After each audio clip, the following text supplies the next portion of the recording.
Pagkatapos ng Cinemalaya at FAMAS Awards, susunod naman ang taon-taong inaabangang Metro Manila Film Festival kung saan matunog na usapang magbabanggaan ngayong taon ang pelikula ni Nora Honor, Maricel Soriano, Vilma Santos at Sharon Cuneta. Ito ang sadyag ni Ate Guy. Mamagay, magkaka-entry si Sharon, si Ate B, possible yung sa'yo, at saka kay Maricel. Yun. Ano po masasabi niyo? Maganda, so mabuhay na naman yung industriya. Usapan na naman. So magkakaroon na naman ng makakatulong ng malaki. Diba? Matagal na wala nun eh. Diba? At ngayon lang hindi mangyayari. Laging comedy. Actually, napili na unang nakapasok yung pelikula ng Mega Ni Sharon. Yung My Son, My Mother and Mothers and Sons Mothers Story, and parang Son ganon. Story, pasok na po. So ngayon mga finished films naman, ito po, ipapasok ha, sinushoot na po ni Maricel Soriano ang pelikula in His Mother's Eyes, parang ganun. Oo, with Roderick Paulate. With Roderick Paulate at saka L.A. Santos. So yun nga po, kachat ko si Mami Flor ni L.A. Santos. Mami, ilalaban nyo ba, ihahabol nyo ba yan sa Metro Manila Film Festival 2023? Sana nga daw may habol at sa tulong sana ng Diyos ay Sa makapasok. October ang deadline ng finished Oo. films. So dapat matapos. Pero ngayon ongoing ng shooting. Di ba? Si Sharon meron na. Si Ate Guy ang papasok yung Pieta. Si Vilma Santos yung I Left When My I Heart. Met You in Tokyo. When I Met You. Hindi, I Left My Heart sa Tokyo. bahay ka ako. When I Met You in Tokyo. Tapos ito nga yung Pieta kay Ate Guy. No? Pag yung apat nakapasok laban ng Best Actress, ngayon, mag-away-away mga fans kung sino puro mga ang veteran. dapat At saka manalo. parang ang saya-saya noon, no? Masaya.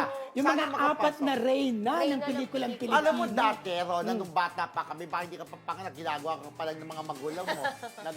Alam mo, pagka ang film fest, maingay na maingay at controversial kapag ka may pelikula si Nora at si Vilma. Laging taon-taon inabangan yan. Ito na, may times ba na nagtay na sa Metro Manila Film Festival si Ate Rich at si Ate Bill? Parang hindi. Parang pa, no? wala akong... Alam mo, dati ako maalala. napanood ko yung Haplos. Ang ganda-ganda ng pelikula Ate B with Rio Locsin, yung aswang-aswangan, di ba? Bulto na siya, patay na, with Boyet De Leon. Ang ganda-ganda ng pelikula. Pero katapatan, himala. Yes. Ang ganda-ganda, walang himala! Tayo ang gumagawa ng himala! Sabi, di ba? Parang hindi ganyan ang acting ni Ate Guy sa Himala. Ikaw, kunwari niya signal. Wag na, wag na. Pero